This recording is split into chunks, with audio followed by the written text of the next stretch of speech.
E whatalo whātu I lau whaafonga le nei tū lao le aso, a lo maia o nisi nei o tātou reporti mwhaina tū wha ta sia lau Radio Samoa mō lau whaafonga. E wile mo le mawina I o tū langa lolo wao le tau I le atu nuu I le whai ungo le vai aso tā luai. A leo whai ilo mai I tala mai le wa ai tau o lo ta oto pia se vaenga maulungo le ea I lunga o ngā Samia Tasman.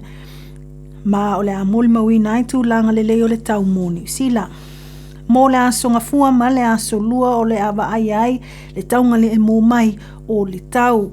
Mō le aso lulu e whaapea whaatu mawina ai whetai e ingo savili I lunga o North Island, mai whaapea o le amalo losi ai matangi ma savili mai mātū e amatangi mai I South Island, amata tui tū sifo.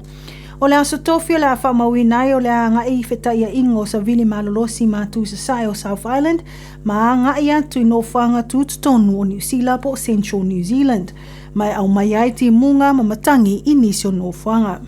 Ai mo le asfarele o le anga I atu pea tu langa o le malulu o le Air North Island, ma whaasolo atu ina mama mai le anga I atu pea o mama o le Air I tu sae whapea fo I tu sate o South Island.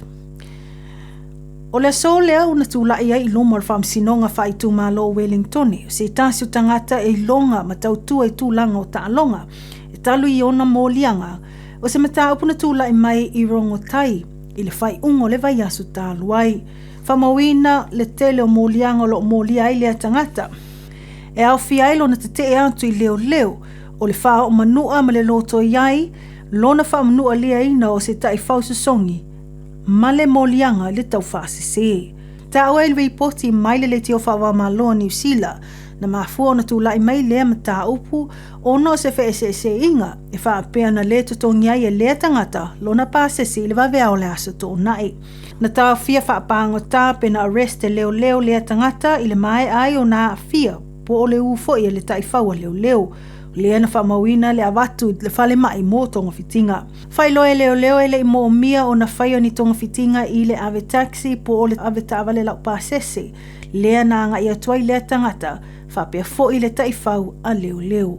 O lo tāwhia pea o na whailoa whaalawa I tele le suafo leo lo a awhia le nemi tā upu, a na whaalia I le mai a whaatautai o le ulua I taua lumanga o le nemi tā upu lungo o le whamsinonga whaitu malo Wellingtoni, o lea ua tatalai I tua, I lalo ni tutuunga po o le peo. Whamawina o le ato I tūlai lea li I lumo o le whamsinonga mo lana mata upu I la sosoma fitu o au kuso. Inisio tala ua whaalawi lo alo ia mai nele e kālesia kātoliko I Kalai Estete, o ni ata fau o fōlinga wa aio le malumalu tele ua tā ua le Cathedral of Blessed Sacrament, lea ua fuafua lona fausia pe tusa lea ma le 20 miliona lona tau au whai.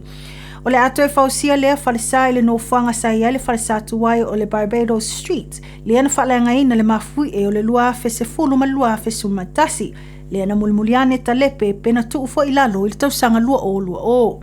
O le whatasa fau le ama whai o na ofia I te tonu le vau atu le valu se lau o tangata, ma ale ai fo ni nofanga mo tālo sanga, ma se nofanga mo porkalame, ale nuu po le tu malo. E tu sa mal fast 5 miliona tāla na maua mai le insua, ma le whaatawina atu le o ni aseta le kālesia, a wasilia mal 5 miliona tāla na maua atu inisio vaenga na mawhai o na awina mai ni mea lofa, pena o foi na atu foi, le tūlanga o donation. Wa talo sanga ina foi le ainga kātoliko uma I lea whaitu, ina ifeso soni I ngā luenga o le sa ili ai o vaenga mulmuli o le seleni, ai a mataloa le ngā luenga.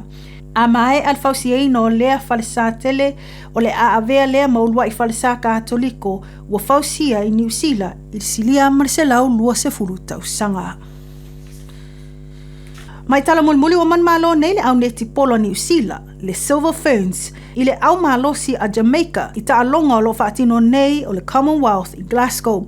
O le man malo ua tutusai nei New Zealand me Uganda le pito I lungo le lato pulu, ma u whamawina o le man malo ai o le Silver Ferns, o le ava noa te lelea, o le ama whai ona lato saufanga atu I taalonga le saili ai, o se e man malo I pini o ia taalonga whaava malo. Mai tā ua o se man malo tā ua tele lea mō New Zealand, o na o Jamaica na whaato I laloina le Silver Ferns I lea lava tā alonga whaava malo o taupulenga malo po le Commonwealth i Gold Coast i le tausanga luafe sumalvalu whapea fo i Brigham i le tausanga lua olo lua.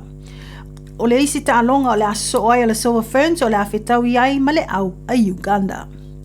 O nisi au tātou report o mwhaina tu whaatasia lau Radio Samoa mō le nei tū lau le aso whaafetai whaafunga mai tō whaasoifua.